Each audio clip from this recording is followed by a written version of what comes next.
Okay, hello everyone.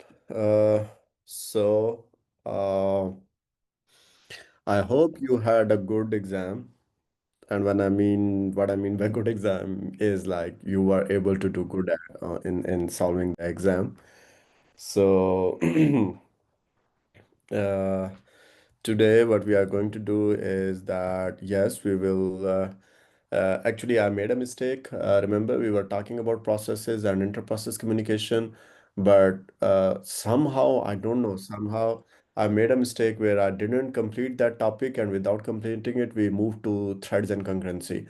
And later on, I realized, oh, we haven't covered examples of inter-process communication. So today we are going to first understand and implement IPC, and then after completing that, we will move back to the topic of threads and concurrency, and we will talk about how we can implement the sport. Uh, uh, Actually, not how we can implement, but we will have a look at salient features of implementing the sport for multi-threading at user level instead of kernel level, right? So, and this will result in covering the learning objective 2 and 5. So, but before doing that, let's discuss solution of midterm one exam, and then we will then we will go to the slides. So,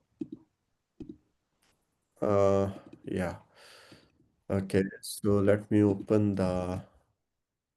Actually, I have uploaded also the solution of the exam on the Canvas page. So you can go to the files and look for the practice exams, and there you will find the solution for the midterm one exam, right?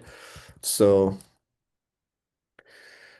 do you guys want me to go through this true and false statements, this question one or not? Is there anyone who is there a statement about which you are confused and you want me to walk you through it?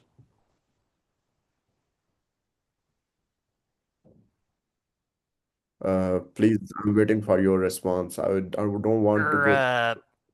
can I get a Okay. brief reminder for question B? That was one where I kind of kept going back and forth, but I see that I was wrong.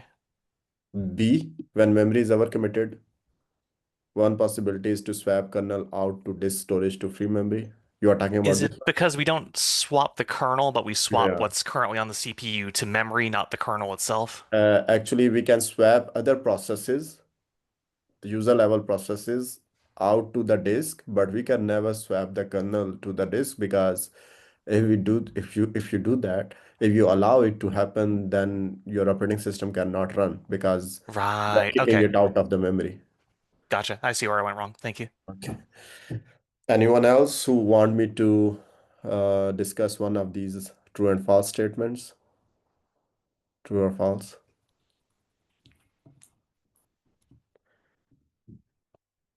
No? Okay. If no one wants me to go through them, then I will directly move to the next question.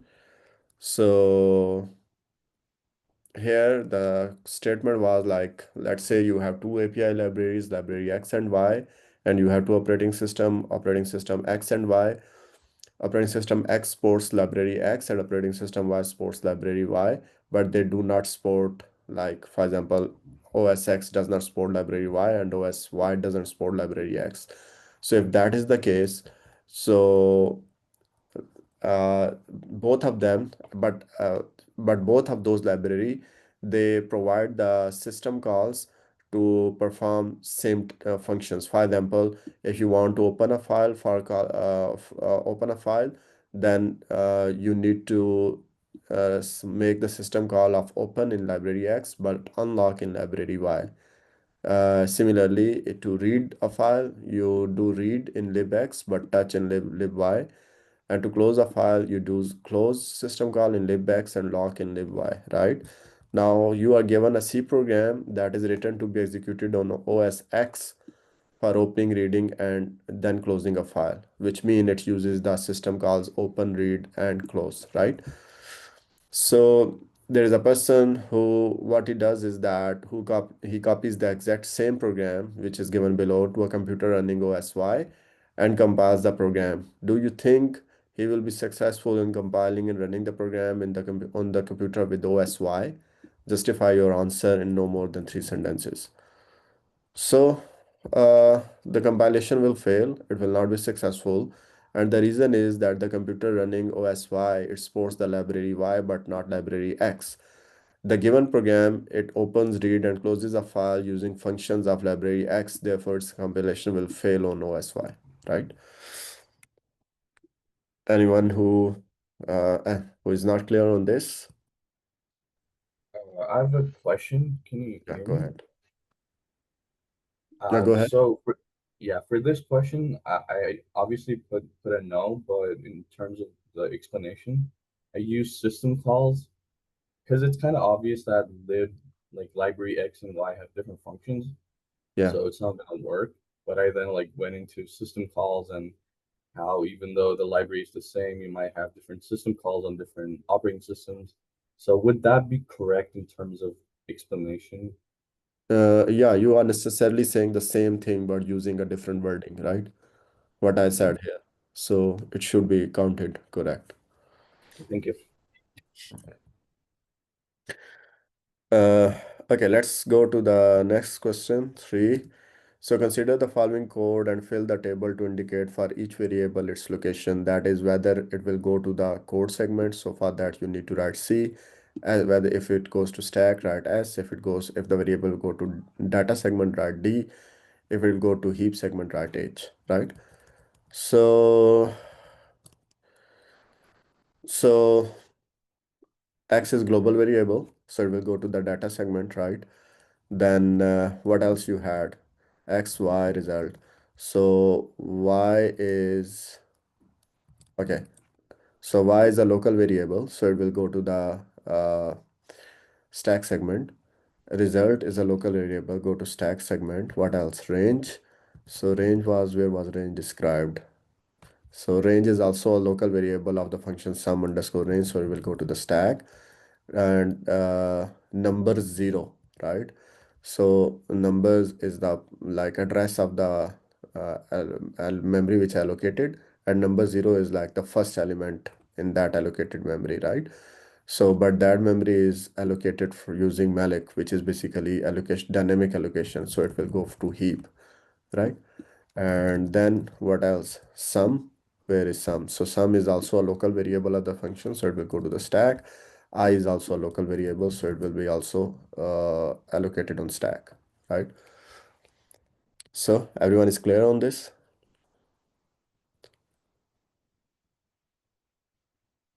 No questions, no comments? Okay. Next question. Do you think that the following figure correctly depicts the procedure of context switching? If not, draw the figure again to depict the correct procedure. So the only thing was like, remember, whenever you do the context switch, so what you do is that the process which you are kicking out, you need to store its state in the memory, basically in PCB 0 in its PCB, and the process which you are going to run on a run, you need to restore its state from the memory or from its PCB, right? So here we are missing the part of where we are like doing the restore operation. So you just had to reload or restore the state from PCB 1 before launching the process P1. And similarly here, when you are going to relaunch the process P0, before that you have to reload the state from process PCB0. Okay, so I think it was straightforward. Uh, For that one, so are we assuming that both processes were already running, or would it be a case of, in the first instance, we would save the state, start running the other process, and then we would save state, load state? the two processes cannot run at the same time. The basic assumption here is like we have is a single core. That's why we are doing the context switching, right? So we Right. do the context switching only when you have like uh, when you have one core and more than one candidates to run on that core. All So right, it just checking means my like understanding, because I was half right, because I got the load state for the second one, but I didn't put a load state for the first half up there. yeah, you need to reload the state for both. Okay, all right. Yeah. Okay, someone sent me a question that I put load instead of reload. Would that be okay? Yeah, it should be fine. Yeah. I mean, necessarily you are trying to say the same thing, right? Okay. So, uh, next question, draw the process tree for the following code where the parent, that is the process running the function main, has process ID of 1 and IDs of other processes are in increasing order. Show each process as a circle with its ID written in the circle. To show parent-child relationship, draw an arrow pointing from parent process to the child process, right? So, so here I have solution, but I have not, the animation to reach this solution. So, okay. Is there anyone who thinks that this process tree is not correct, or it should not be the one? It is different from what you have drawn. How do the forks work with that? Sorry, Like where is 2 and 4 from that? 2 and 4. Okay, let me walk you through the solution, and then I think uh, then you can understand. Okay. Okay, so yeah, let me get a pointer. Okay, so we are in the main process, right? Initially, there is only single process main, which I'm indicating as process one, right? Here. And then we say fork. Now, when we say fork, a child process is created, right? Mhm. So let's say the child process has ID of 2, right? And I'm indicating it by having an arrow from 1 to 2, right? So now in W, I will be getting the return value of the fork. For the child, it will be 0, right? W will be 0. But for parent, it will not be 0. It will be the ID of the child process. So parent will not go to this uh, if block. So parent will directly reach here, right? Mhm. Right. So now let me change the color. So let's say that we freeze the parent there. Let's first take care of the child. Okay, if you're sending me a message in text, let me complete this. I will take care of the question after explaining this process tree. Okay, so let's freeze the parent and let's say that child continues its execution. So child will enter this if block, right? So which means process two. So then it invokes a fork, which means it creates another process, and which I'm indicating at process 3, right? And it returns a value in y, right? And now the value of y will be 0 for the child, but not 0 for the parent. So it's mean that parent will not enter into this if block, right? But the child will, right? So parent will go to the next statement after the if block, which is wait, right?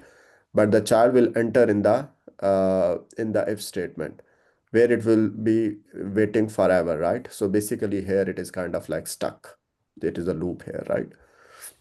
Now the parent, which is process 2, it will be waiting for the process 3 to complete.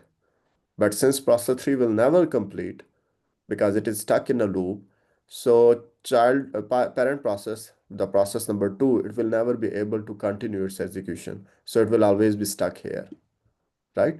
So this part of the code will not be executed by the process 2, which is parent of process 3, right?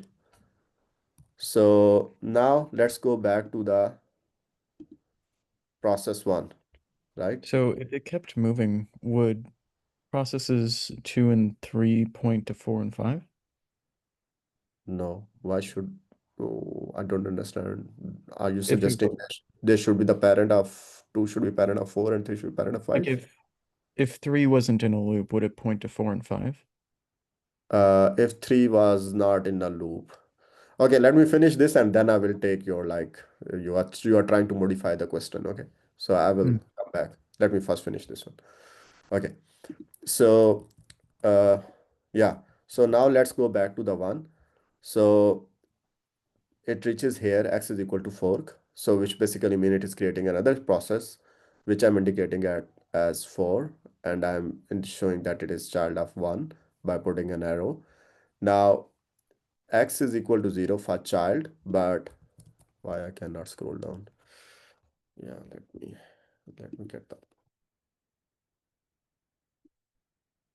Uh, so if I scroll down, all these annotations, they become misaligned.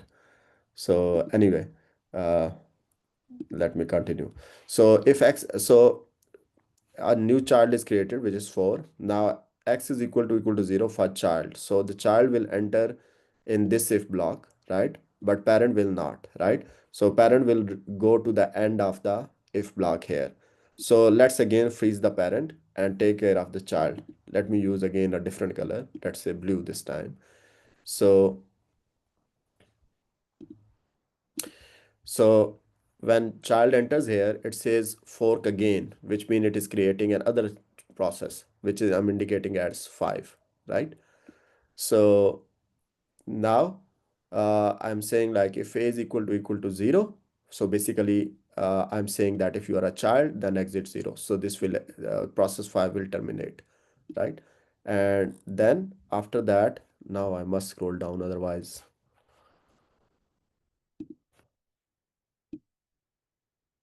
So uh, after that, the parent of the 5, which is 4, it was waiting for 5 to complete, so it is completed, so it exits here, right? And then the parent of the 4, which was 1, it reaches the return 0 and it also completes, right? So we come up with this process tree, right? Any questions? Yeah, so I have a question. Okay, go ahead. Yeah, so at that node 3, Add node 3. yes. Yeah, Yeah, so if I didn't wait, this is while 1. So if I made a mistake, I didn't notice that it has to get stuck. yeah. Then I continue so that node 2 produce another child. So is there a penalty for that? Yeah, you will have a penalty definitely. So I have here grading criteria. See, you can see here 2 points per node. That is a process and its correct relationship with its child. So if So everything is, because of that, I am having 0. we can talk about grading later on. Okay, once grading is done, and if you think like okay, you are not graded in a fair way, you deserve more or less, you can always raise objections. We will arrange the objection session, right? All right. All And right. Thank we, you. we can take care of that at that time, right? For now, let's focus on the solution itself. Okay, so now someone of you asked like, what if there is, you said there is no weight. Student asked, right? I said I will take care of that after explaining the solution. Can you please confirm if you were saying if there is no weight or what?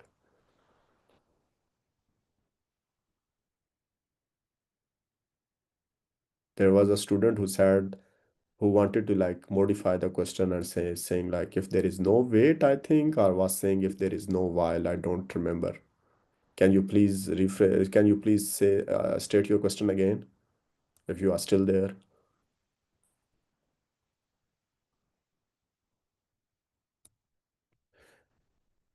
Okay, if you are not, then there is someone else asking in text. I believe that I added a 6 after 2, but believe it may have gotten stuck on a weight null possibility. Okay, as I said, like if you think like you have done it in that you have made some mistakes, not completely wrong, but partially correct, and you are wondering how much points you will get, we can talk about that after grading is done, right? Okay. So if there are any questions, let me know. Otherwise, I'm moving to the next. Um, I do have a question, although I didn't ask it in the first place, Okay. like for this, but yeah, what if there is no weight statement in there? This one here, Yeah, where you see the pointer, this one. right. Yeah, so if there is no weight, then even like when 3 is stuck, so now the parent of the 3, which is 2, is not waiting for 3 to complete, right? So if it is not waiting for 3 to complete, it can continue its execution, which basically mean it will execute this fork and it will create another child. So 2 will have another child here in the figure. There will be another arrow coming out of 2 to another process. Okay, got it. Thank you. Okay. Okay, now how to remove all these annotations. Okay, let me get rid of them and so we can take care of the next question. By the way, today is also the deadline for that survey thing for my evaluation. For like, I want you to evaluate my performance. So please make sure that you participate in that survey. Okay. Okay. So next question, what will be the output when you run the following code, right?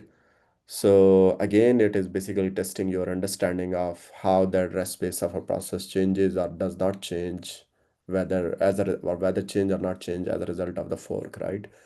So initially you have a single process main, it has variable A and B, and W is set equal to 5, B is equal to set equal to 10.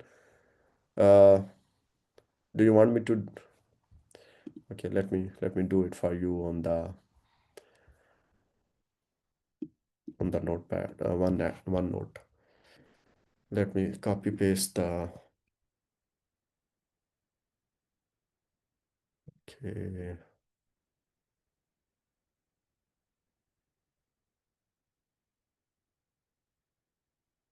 Week 6, day 2, right? And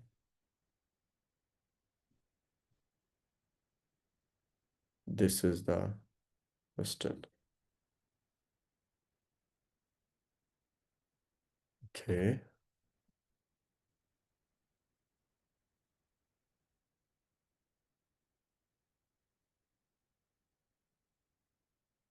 Okay, so initially you have one process,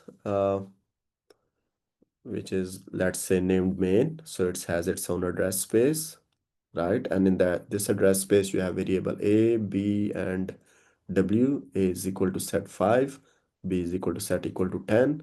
And then you say here fork, right? So when you say fork, a child process is created. Let me name it simply as child. And it has exactly same address space. I mean, it has its own distinct address space, but it is duplicate of the main, right? So it's mean it also has A is equal to 5, B is equal to 10, and W is allocated but not initialized, right? So then it says W is equal to fork. So when we say fork, here it will get 0, and here we'll get the PID of the child, whatever it is, right? So now we are saying if W is equal to 0, so which mean for the child, so then set A is equal to A asterisk 2. So which mean it becomes 10, right? And B is equal to B plus 2, which mean it becomes 12. And then I'm saying print F. So let's say this is my console here. And I'm saying print F, A is equal to %d, which A is equal to A, which is 10, and B is equal to 12, right? And then I'm saying exit 0. So now this is terminated. And here, you entered here only if you were child. But if you are parent, you are waiting here. So you are waiting for the child to complete. So once the child has completed, then you say A minus minus, but you are saying A minus minus in the address space of the parent. So this becomes 4. And B plus plus, so this becomes 11. And then you are saying, okay, printf A is equal to 4 and B is equal to 11, right? So this is what we see here. A is equal to 10, B is equal to 12, A is equal to 4, and 2 points for the correct order, because order does matter. Why? Because we are saying here that parent is waiting for the child to complete its execution. Okay. Any questions? Would it not print 3 times? Because it has, I'm mainly talking about the child printing 2 times because it would go to printf in the if statement, Mm-hmm. but then afterwards, wouldn't it go to the bottom one where there's the A minus A minus minus B plus plus, and then printf? No, because here we are saying, do you see the pointer? Here we are saying exit 0. So, which mean it will exit, terminate itself. Oh, okay. Yeah. Anything else? Do you have the link to the one note on Canvas? No, I don't have. I don't know how to embed it to the canvas. I will try. If I can do it, I will embed it on the canvas. Okay. But I somehow there is an issue with my OneNote. It doesn't allow me to log in using my NMSU ID. If I can resolve that problem and know find out how to embed on the canvas, I will do it. Okay. So now with done with that, and let's go to our lecture slides. Okay. So remember I said that I made a mistake and I didn't cover the examples of the shared memory inter-process communication mechanism. So let's first cover that and then we can go back to the thread and concurrency topic. Okay. So remember we said that processes they can communicate with each other using two main mechanism. One is by using a shared memory and second is by passing the messages. We talked something somewhat about shared memory, but we never had a concrete example and we didn't talk anything about message passing. So let's first have an example of shared memory IPC mechanism, inter-process communication mechanism. So to illustrate the use of an IPC mechanism, a general model problem called producer-consumer problem can be used. So this problem looks like this. So you have a process which you name as producer process. It is generating some data and it is sending that data to the consumer process. The consumer process then uses that data, right? But the data is passed from the producer to the consumer through a buffer, shared memory buffer between them. Okay. So we have a producer, a consumer, and data is sent from producer to consumer. Now there are two options in context of buffer. Either we can have an unbounded buffer, which actually places no practical limit on the size of the buffer, which basically mean it can practically it can store infinite number of items for all practical purposes. And bounded buffer is like the buffer is of finite size, and that's why it can hold only a limited number of items at a time. Okay. So we can solve this problem via shared memory or message passing mechanism. So we can use either one of them, like we can use both of them to solve this problem, like where one process is sending data to another, right? So for sending data, we can use either the shared memory or we can pass messages from producer to the consumer, data encapsulated in messages, right? So how can we do it in by using the shared memory communication between the producer and consumer? So for that, what we need to do is that we first need to define uh, uh, structure uh, for the to hold the items which we want to send from the producer to the consumer. So let's say we have a header file, and in the header file we are just first defining the buffer size. So which will we are setting it to 10, so which basically mean that we are using a bounded buffer and it can hold 10 items at a time at most, right? And then we are defining a structure, and you can put anything here in the body of the structure, like you can put the ID of the item, like let's say one item is, let's say, student of student type, like you can have the name of the student, the ID of the student, the semester in which he or she is enrolled, the courses he or she are taking, and so on, right? So and then you are making an array of the type, item type, right? You are naming that array as buffer, and you are setting its size equal to buffer size, basically, which is equal to 10, right? So you are making an array of 10 elements and each element is of type item, right? And then you have two more variables, in is equal to 0 and out is equal to 0. So in actually tells you that uh, the next free position available in the bounded buffer, where the producer can place a item, and out tells the first full position in the bounded buffer from where the consumer can pick an item. Okay. So uh, this solution is correct, but it can only use buffer size minus one elements. What does it mean? I will come back to this statement in a minute.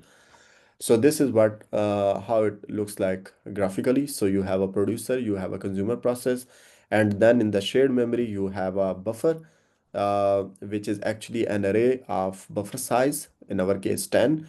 So you can hold 10 elements at max, and then in the shared memory you are also holding two variables in and out, right?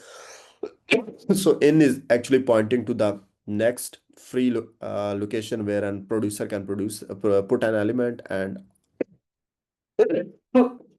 out is actually an index to the first filled location from where consumer can pick an item. So now if producer puts a next item in the buffer, it will go here, and then in will be incremented so that it will point to the next location. If consumer picks an item, it will pick this item from here, and then out will be incremented so that it will point to the next location. Okay.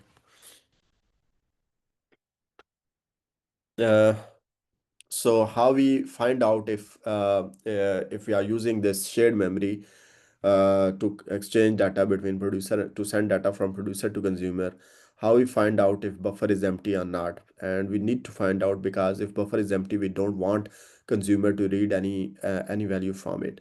So the buffer is empty when we reach this condition. If the value of in variable and out is same, actually it means that in and out, if they both of them are pointing to the same element, it's mean that the buffer is empty, right? Because what we said that in points always to the location where the next item will be placed by the producer, and out always point to the location from where the consumer will pick the item. But if both of them are pointing to the same location, it's mean that in is empty, right? So if it is empty and out is also pointing there, it's mean there is nothing to pick up. And when do we know that buffer is full? So we consider that buffer is full when uh, out is next of in, right? So why we are saying that? Because for example, theoretically this is empty, right? And we can put an item here. Producer can put an item here, but if producer places an item here, so producer needs to increment in. If producer increments it, increments the in, it comes, its values become equal to in is equal to out, which is our condition for an empty buffer. So we will end up in a situation which will not be actually reflecting the real state of the buffer. So because if in is equal to out, it's mean that buffer is empty, but buffer is not empty here, right? So that's why we don't want to uh, put an element in the location pointed by in if it is immediately before the out, right? So in other words, we are saying that we will always be using one less than the maximum capacity of the buffer. So if the maximum capacity of the buffer is to hold 10 elements, at most we will placing 9 elements, because we need to keep one element empty all the time. Otherwise, we end up in this situation, right? So this is what we mean here by that, yes, solution is correct, but can only use buffer size minus one elements. So this limitation is coming from our definition of uh, how we define that a buffer is empty, right? Any questions? So we have not yet seen the full solution. We are just looking at the pieces of the solution, right? So here is the full solution, right? So this is your code for the producer. So what the producer will do, it will have an infinite loop. So at first it will produce an item. Let's say you have a variable of item type and you initialize it. Remember, item is a data structure, is a structure. So you initialize its data members. Uh, I assume you guys know what is a struct and what are the data members, and you have taken a higher level language course like I don't know, C plus or C plus plus or Java. So I assume you guys know it. Okay. So here you produce an item, and then after that you are checking if your buffer is full or not, because if buffer is full, then you cannot do anything. So how you find if buffer is full? If this condition is true, right, it's mean buffer is full, and then you are saying, okay, while if this condition is true, don't do anything, you just you keep waiting, because this will be a this while will keep iterating as long as this condition is true. But once the consumer has picked one element from the buffer, then this condition will not be true anymore, right? Because out will be updated by the consumer and condition will become false. So then what the producer will do, that it will put an item in the buffer at the location indicated by in variable, right? And then it will increment the in by 1 and modulus buffer size. Remember that buffer, which we have seen in the previous slide, and and also the in and out integer variable are in shared memory. All these three items are in shared memory. Why we want them to be in shared memory? Because both producer and consumers need to access them. Produ Producer needs in to put the item in the buffer. Producer needs out to test this condition. It wants to read this out to test the condition, and it needs access to the buffer to put an item in the buffer. See here, right? So we need all these three items in the shared memory. And then consumer, on the consumer side, what we do is that we keep checking that if the buffer is empty, don't do anything. And how we check it? If in is equal to out, it's mean buffer is empty. So we stay in the while loop. But once this condition is not true anymore, then the execution control moves to the next statement. So where we get the element from the buffer, which is pointed by the index out, and we put it in our item variable, right? And then we increment the out index by 1 and then modulus buffer size. And then we return the item. Okay. Any questions?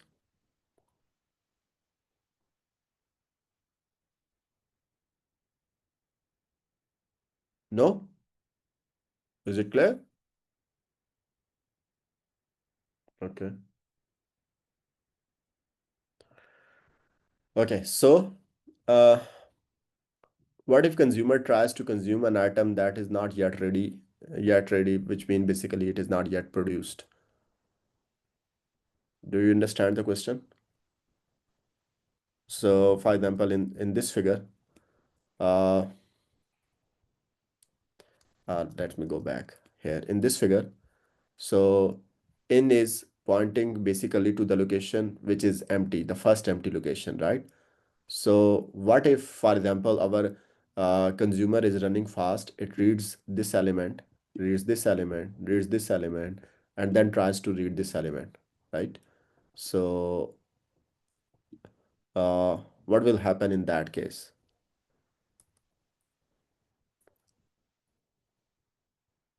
I mean, in our case, it cannot read because we are putting the condition, because if in and out both are pointing to the same location, it's mean that our buffer is empty, right? Right. Yeah, but let's say if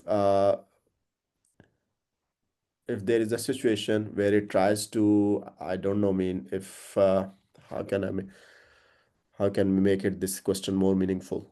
So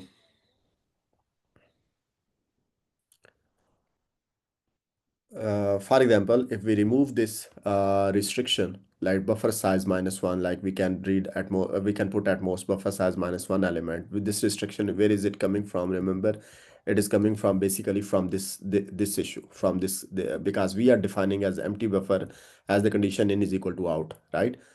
But if we say that no, mean if we allow here, if we allow in to fill this empty slot, so it's mean that out can now can read all these ones, right?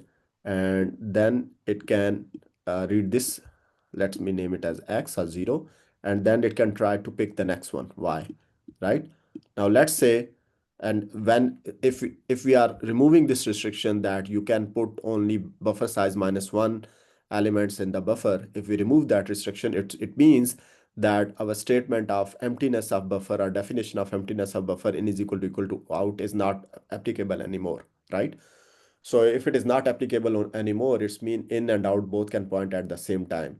Now let's say if our producer is slow and our consumer is fast, and both are pointing here, then it is possible that consumer tries to read an item which is not yet produced by the producer, right? So what we are basically trying to do is that we want to make the full use of the buffer, but then we end up in a situation where consumer can potentially try to pick an item which is not yet produced. So then one way is that we apply this definition, but then we lose the capacity. Like we are not using the maximum capacity of the buffer.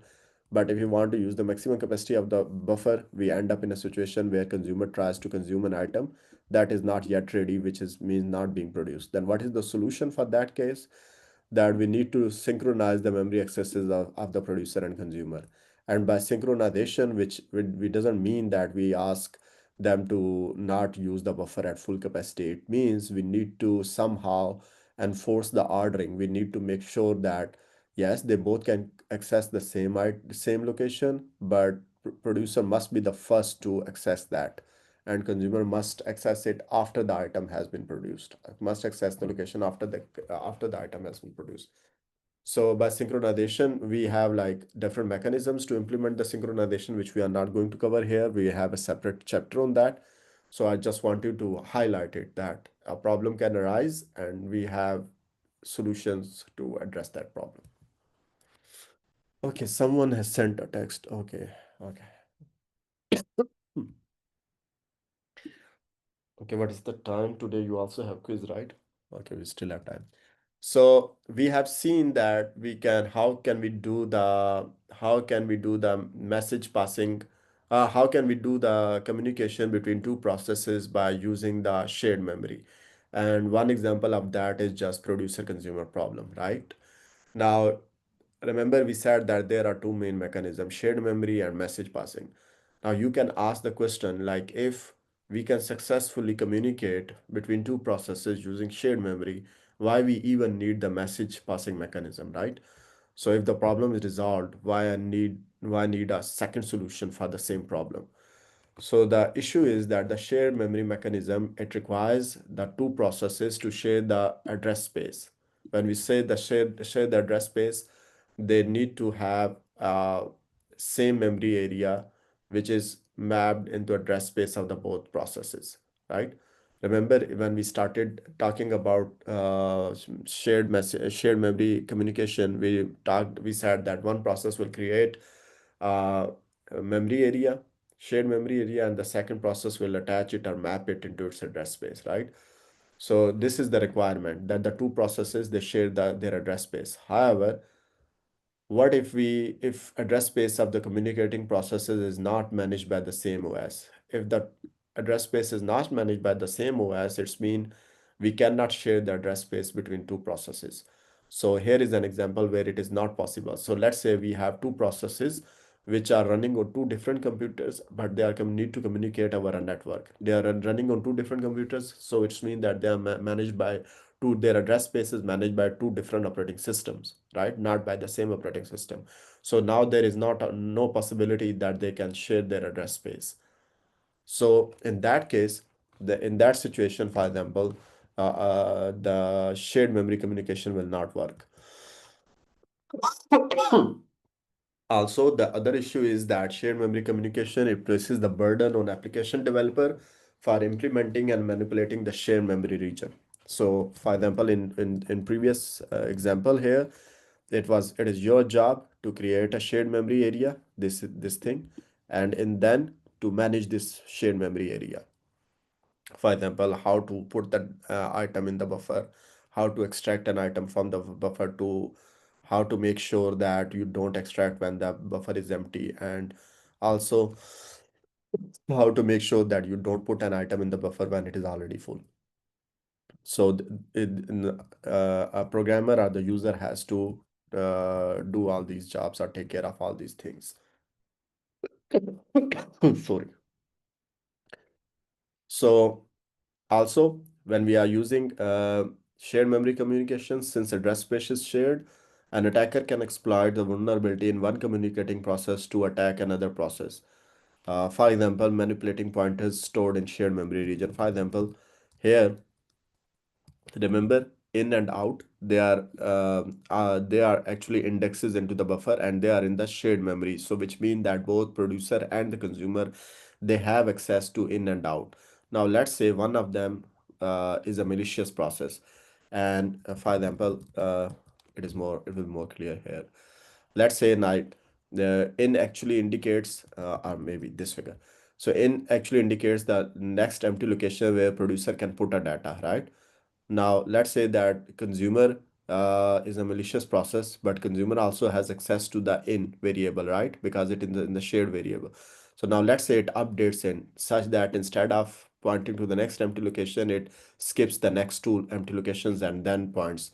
So now the producer will think that, okay, these locations are already filled. So it will start filling here and start filling these one and will stop here. So in now what will happen that these actually these four locations are now wasted, right? One is wasted anyway because of our limitation of our solution, but three additional locations are not available for the producer to put an item, right? So it also can become actually a security issue. But the good thing about message passing mechanism is that it does not require address space sharing, and as a result, you can also use that message passing mechanism for communication between two processes, even when they are running on different computers and managed by different operating systems. The other thing is that OS is responsible for implementing the mechanism. Like you don't need to worry about uh, how to uh, send the data from one process to the other.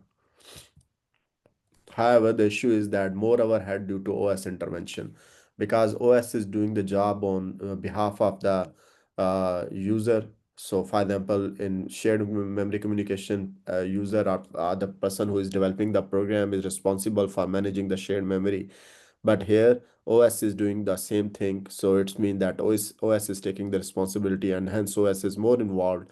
So if OS is more involved, it's mean it becomes more expensive in term of latency, because every time you want to communicate, there will be a switch from user level to the kernel level. And once the message is passed, then again, there will be a switch from kernel level to the user level. So it becomes more expensive. Okay. So uh, what are the details of message passing inter-process communication mechanism? So with message passing system, processes, they communicate with each other without resorting to share variables. That is without using the shared address space. So let's say if we have two processes, P and Q, and they want to communicate each other. So the first thing we need to do is to establish a logical communication link between them, and then exchange the messages via send or receive primitives, right? So as shown here in this figure, so you have a process P, you have a process Q, and there's a logical communication link established between them, and then messages flow from P to Q or Q to P, depending upon who is sender and who is receiver, through this logical communication link.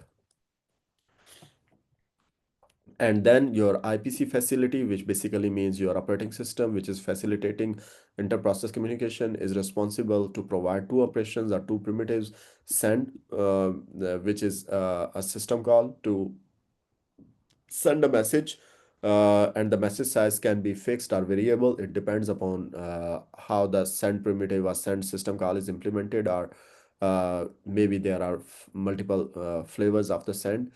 Similarly, there is a system call receive to receive a message. We will actually see a concrete example of how we can do that. So how we this is here we have seen that we need to set a communication link between P and Q. But let's say if P want to send a message to the Q, how does P specify that I want to send the message to process Q and not to process Z. Similarly, if Q is expecting to receive a message from another process, so how does it specify that I'm expecting to receive a message from process P and not a process L, right? So which basically mean that how sender and receiver, they identify each other, right? So how sender specifies receiving process and vice versa. So there are two options for that. One is direct communication. So in direct communication, what we can do is that sender and receiver, they explicitly name receiver and sender using the process ID. So so for example, if P want to send a message to the queue, so P will first need to know the process ID of the process queue. And then when it says, okay, send the message, makes the system call send, then it will specify the ID of the sender there, ID of the receiver there. So symmetric addressing mean that a link is associated with exactly two processes. Sorry, symmetric addressing here basically mean that uh, both the sender and receiver need to know the ID of each other. And in this way, a link is associated with exactly two processes. So here is an example. So let's say Q want to send a message. So it will want to send a message to the P. So here it will specify the content of the message itself and the ID of the receiver, which is P in this case. So it means send message to the process P. And if P invokes a system call receive and specifies Q and the message, so it basically is saying receive a message from the process queue, and that message will be basically placed in a buffer. Okay, so let me erase this thing. Oh, why can't I? Sorry.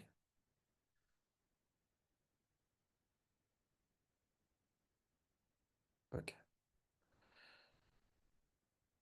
So uh, we said that a link is associated with exactly two processes. So you can ask the question, what if a process P wants to receive a message also from other processes? So let's say it want to receive messages not only from Q, but also from R and S, which are some two other processes, right? So it's mean then for that case, it will need to establish separate links, each with R and S. So the downside will be that as for example, if one process wants to communicate with 10 other processes, then it will need 10 different links. So which basically mean that you need more dedicated links, and it will result in more overhead or more potential underutilization of those links. What does that mean by more under potential utilization? Because let's say if you have a link up between P and Q and another link between P and S. So let's say you send only one message from P to Q in 1 minute, and only one message from P to S in a duration of 1 minute. So, and let's say sending one message takes only, let's say, 5 seconds. So then both of the links, uh, they will not be used for 55 seconds. So they will be like underutilized for 50. So they will not be running at their maximum capacity. Asymmetric. So here is symmetric addressing. By symmetric addressing, we said that by we mean that both sender and receiver know the ID of each other. Asymmetric addressing is the case where only sender explicitly specifies the receiver, but receiver, it can receive messages from any process. So it doesn't need to specify the ID of the sender from which it is expecting. It can receive a message from any process, and then it can decide whether to process that message or not. So this is how the system calls will look like in this case in asymmetric addressing. Send will be the same. So if Q is sending a message to P, it need to specify the ID of the receiver and send the message. But on the other side, the receiver, it doesn't need to specify the ID of the process queue. It can simply store the ID of any sending process in a local variable ID, and then it can later on check the value of that ID, and then based on that decide whether it needs that message or not. Okay. So here what we are doing basically is that a communication link is now shared between senders and receiver. So basically, because one receiver can can receive from any sender, so it results in communication sharing of the communication link. But as a result, as a result of sharing, that communication link can become a bottleneck. So what is wrong with this? What is wrong with this mean? What is wrong with this method of identifying the sender or the receiver using their process IDs?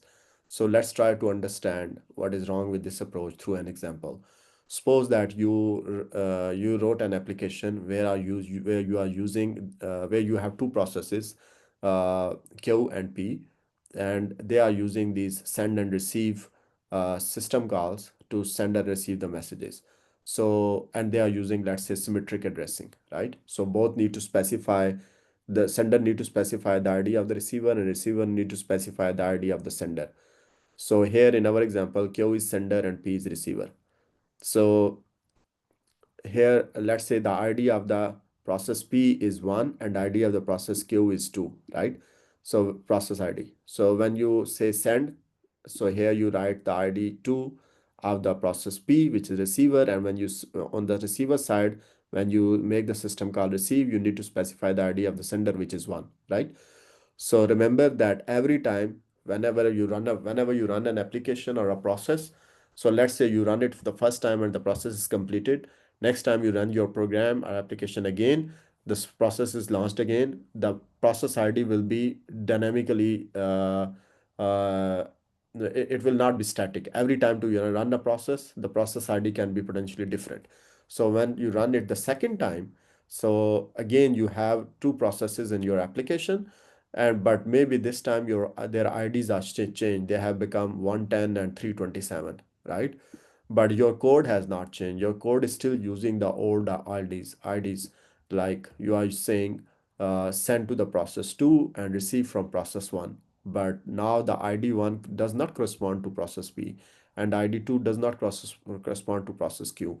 So you will be like trying to send and receive to wrong to the processes which are not intended for receiving and sending the messages. So that is a problem with symmetric addressing. Uh, any questions here?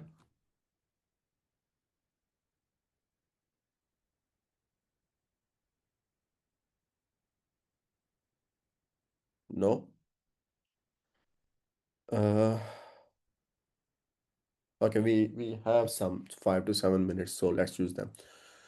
The other option is that when we need to specify the sender and when we need to like identify the sender and receiver, we don't identify them directly using their process IDs, but we use a mailbox to establish a link or to establish a communication between a sender and receiver, right? So this is known as indirect communication. So sender sends the message to the mailbox and the receiver gets the message from the mailbox, right? So uh, messages are sent to and received from a mailbox or a port. So what happen is that two processes are said to have a communication link only if they have a shared mailbox, right? So mailbox is now a different entity. It is separate from sender process or a receiver process. So the two processes can potentially have multiple links even when they are doing the indirect communication. Why? Maybe for two-way communication. So one link for sending data from, let's say, process P to Q, and another link for sending messages from Q to back to P. Also, they can have multiple links. There can be multiple links between P and Q, maybe for message prioritization. So for example, let's say there are two links to send messages from P to Q. One for, let's say, link one for sending high priority messages and link to send low priority or how to say medium level priority messages. And also one situation where we can think of having the multiple links is avoiding the head of line blocking. So let's say you have a single link, for example, from P to Q, and you are sending messages from P to Q. Now let's say that P is faster, so it can generate messages at a higher rate, and Q is slower. It is consuming the messages at a lower rate, right? But let's say that, let me try to explain using OneNote again.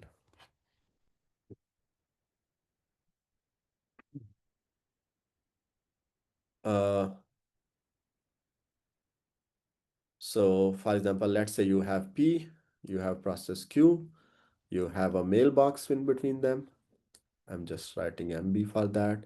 And you are sending messages, P is sending messages into the mailbox, Q is getting messages from the mailbox, right? And let's say that P is faster. Let's say it is generating 10 messages, 10 messages per second. And this is processing or getting messages from mailbox only at 2 messages per second, right? Now, it's mean that the messages which the P is sending, it is quite possible like they are piled here in the mailbox.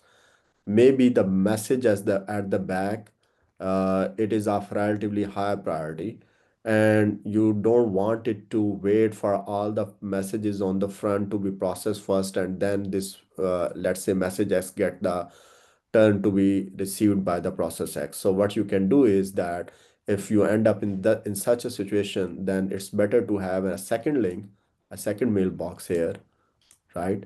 And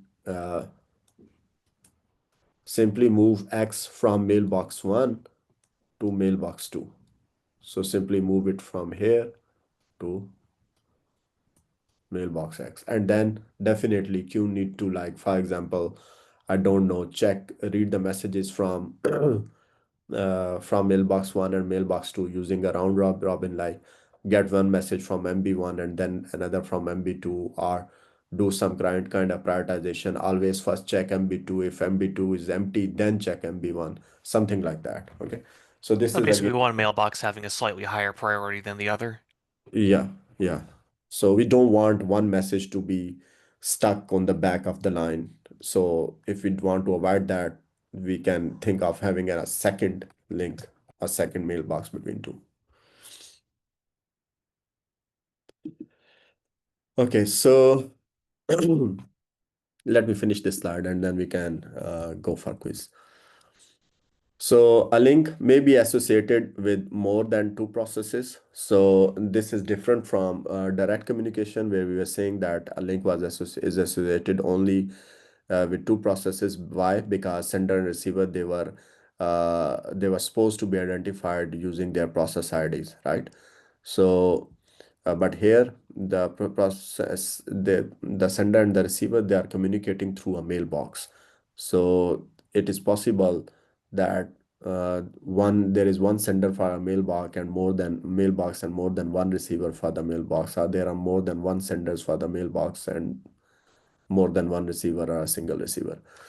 So each mailbox has a unique identifier, and OS must, so since now we need mailbox, so OS must provide mechanism for creating, deleting, and sending, receiving messages through the mailbox. And also OS also should give the mechanism to create and delete the mailboxes, right? So here is an example. So you have two processes, let's say process A and process E, both are user space processes. They want to communicate. So first we need to create a mailbox. The mailbox will be created by the kernel, so it will exist in the kernel space. So whenever they need to communicate, sender process will put its message in the mailbox by invoking the send system call, and then the receiver process will get the message from the mailbox by invoking the receive system call. Okay, so any questions here?